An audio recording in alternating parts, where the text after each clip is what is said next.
Hey, it's me again, back at ya. The truth for you to see. Hey, I appreciate the Anointed Heathen for putting up my 3 video responses to one of his other Bible studies. You're a man of your word. You said if I kept it on subject, you would put it up, and you did. So I appreciate that. I'm going to tackle one of your murder ones here. I'm going to tackle the one that's 17 minutes long. I think it's the first one. So let me just jump right into some of the things that biblically I think you don't have out of skew here. You kind of lament off and on over the whole video about kind of the violence and the rape and the evil and what a hideous book this is, full of slavery and rape and incest and so on and so forth. And it's interesting you bring that up, because that's one of the points that kind of convinced me that it is a true account, that it is historically accurate, and that it's not pulling any punches. King David is guilty of adultery and murder. And they don't whitewash that over. They don't take it out of the text and try to hide it. It's right there for everybody to see that he's human, that he's a sinner, that he's made mistakes. That's what makes the Bible such compelling reading and makes it so real, is because you're dealing with real people. Zeus and Atlas and Hercules and all of those other stories that you kind of allude to later on, like why aren't they real? Well, they're really not real because they don't seem real. They seem too made up, too storybook-like, and just too far-fetched.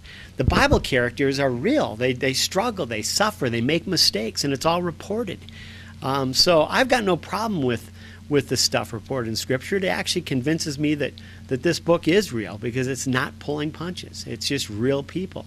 And it also shows that the human condition, it's remained the same. We struggle no matter what our technology is. We continue to sin and treat each other real crappy. That's all there is to it. We do not really help our neighbors as well as Christ would want us to. We don't love our neighbors.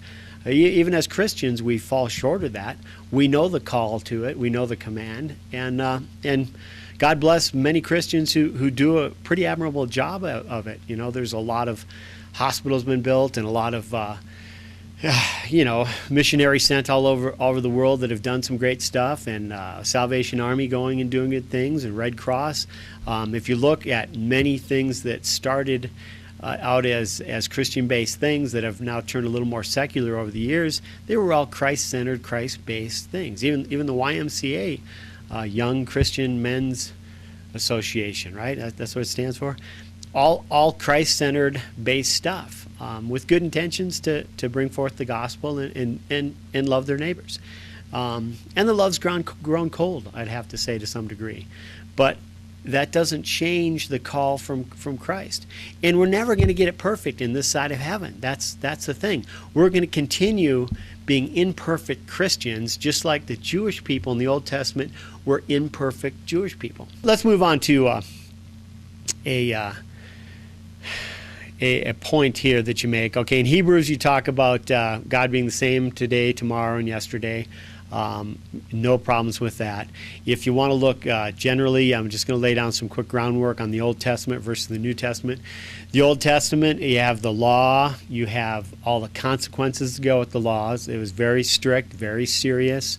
God made punishments very intense, very thorough and final, as it were. We look back and we think, gosh, those are pretty harsh punishments.